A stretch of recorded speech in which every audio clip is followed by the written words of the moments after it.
کربلا کی خاک ہے سر پر لبوں پہ تشنگی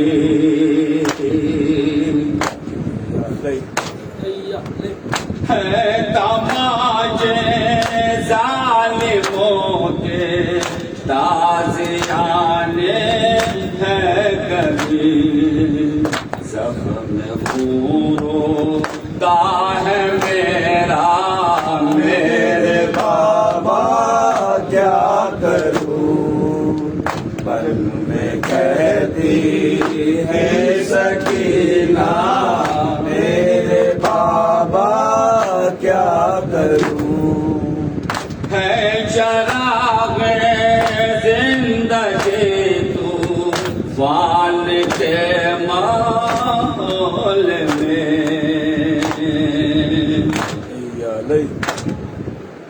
میں بہت بے چین ہوں زندان کے ماحول میں دم یہاں گھٹتا ہے میرا میرے بابا کیا کروں بل میں کہتی ہے سکینہ میرے بابا کیا کروں تشنگی لاچار کی افسردگی ہے اور میں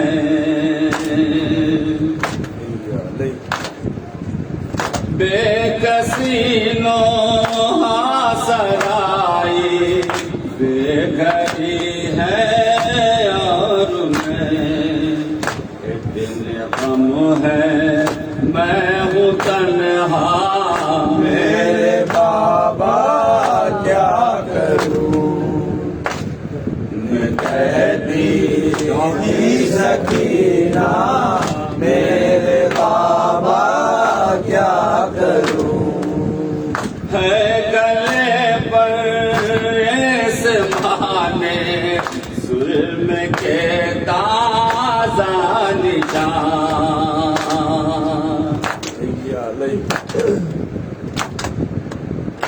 اشک ہے آنکھوں سے جاری خون ہے کانوں سے رواں رخ تماچوں سے ہے نیلا میرے بابا کیا کروں پر میں کہتی تھی سکینہ میرے بابا کیا کروں دل شکستوں کے لیے اسباب دل جوئی نہیں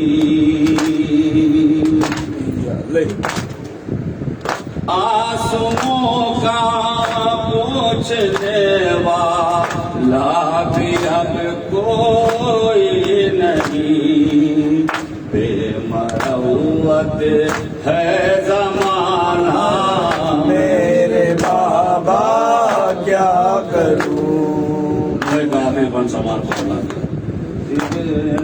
سکینہ میرے بابا کیا کروں بھائی ہے خود بھی پریشان بیٹھ میں دے داد سے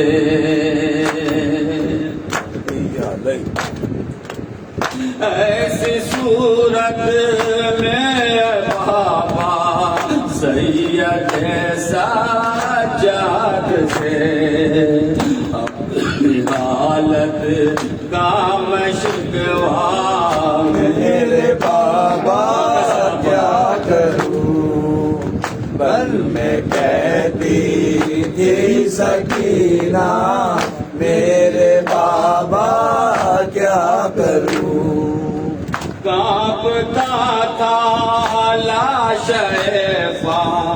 مال شاہ تشن لب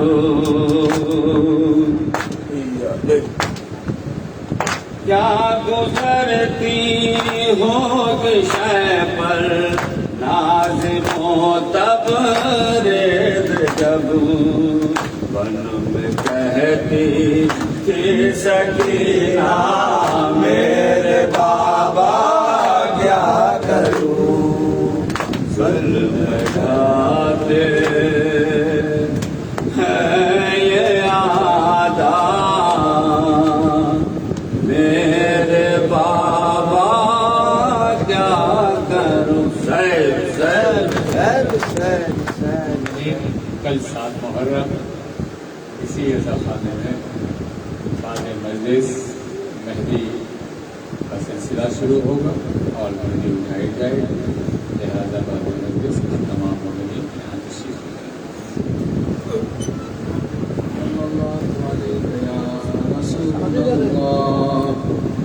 السلام عليك يا عبد الله وعلى الأرواح التي حلت بفنائك عليك مني سلام الله يا مكان ما بقيت وبقي الليل والنهار ولا جعله الله وأهل الأرض مني بزيارتكم السلام على الحسين وعلى علي بن الحسين وعلى أولاد الحسين وعلى أصحاب الحسين جميعا ورحمة الله وبركاته السلام عليك يا غريب الغرباء السلام عليك يا معين الضعفاء والفقراء السلام عليك يا سلطان العرب والعجم روحي وجسمي لك الفداء ورحمة الله وبركاته السلام عليك يا صاحب العصر والزمان